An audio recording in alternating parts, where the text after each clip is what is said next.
Kasi sila yung nagnanakaw ng kaban ng bayan na bayan natin sa ating mga buwis.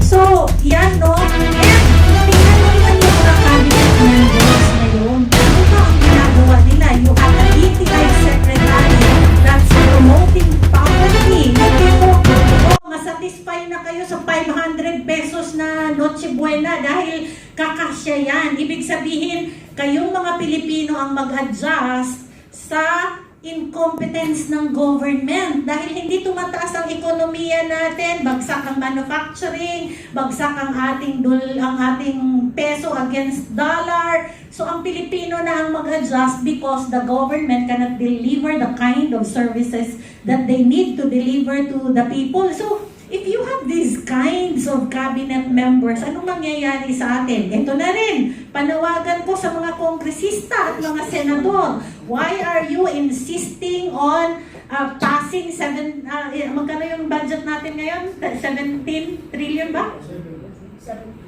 7 trillion, hindi. Oo, for the 2026. Oo, di ba? Parang 17 trillion yata. Sige, 7 trillion. 17 trillion utang. Yung budget natin is almost 7 trillion, di ba? Why are you insisting on passing a 7 trillion budget with so much projects that are questionable with unprogrammed funds na naka-insert pa din dyan? Kayo mismo dapat mahiya sa sarili ninyo. Now, I would like to call also, kasi it's a whole of approach ng pamahalaan at ng taong bayan. I would like to call out also the local government units.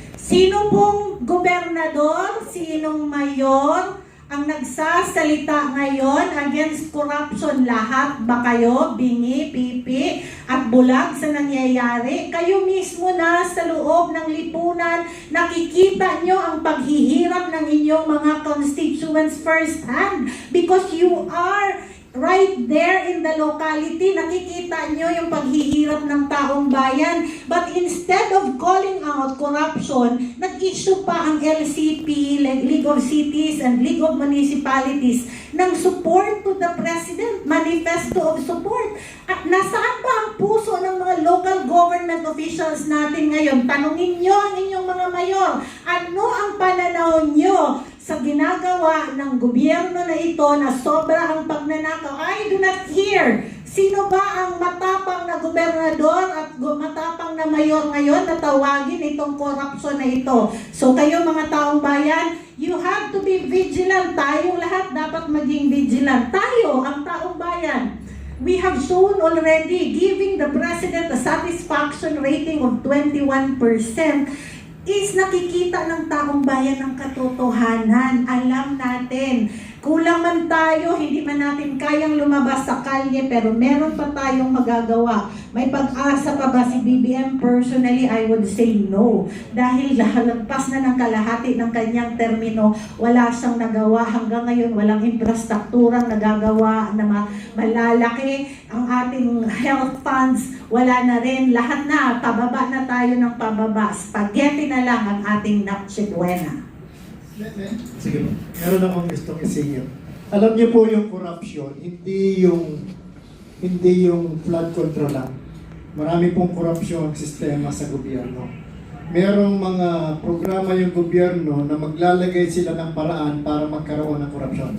Halimbawa, yung pong matatanda na kagaya ko, meron pong pondo yan na 54 billion pinamimigay yung social pension.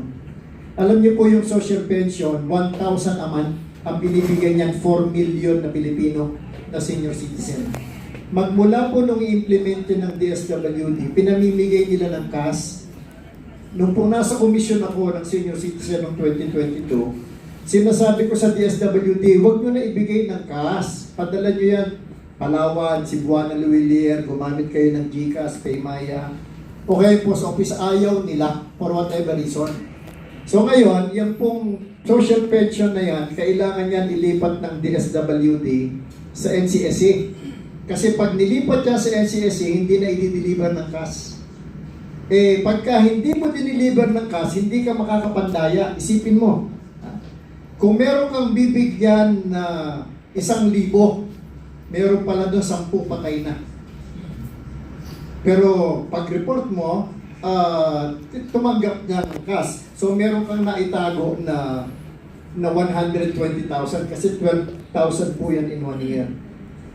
Ang ginawa po ng DSWD, nagpagawa sila ng executive order sa Malacanang na ililipat ang NCSC sa DSWD pagkatapos i-retain nila yung social pension.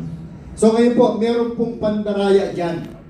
Ang ginawa po natin, nag-file tayo ng petition sa Supreme Court para mapigilan yung DSWD doon sa gusto nilang pandaraya na yun. Hindi po sa pondo lang ang insertion, pati po sa pag-implement.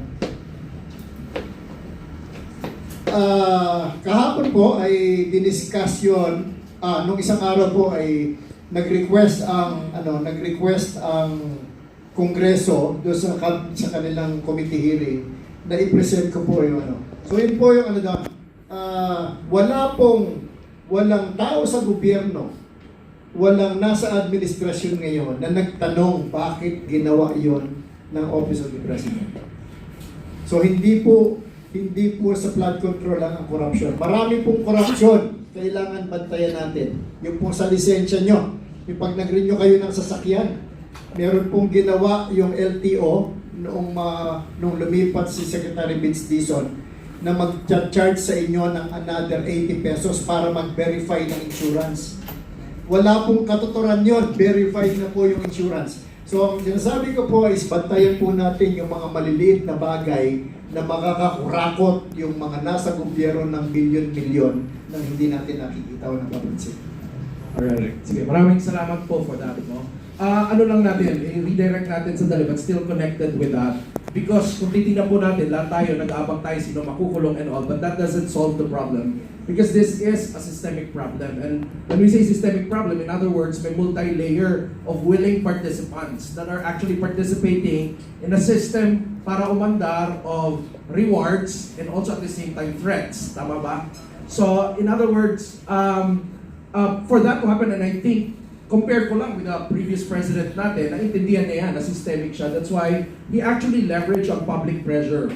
Kasi alam niya na pag nagsalita yung mga tao, he encourages it, in fact. Kasi alam niya na pag nagsalita yung mga tao, it creates a pressure, and he also knows that our public servants are answerable. Alam ng mga public servants natin na answerable sila sa mga constituents nila.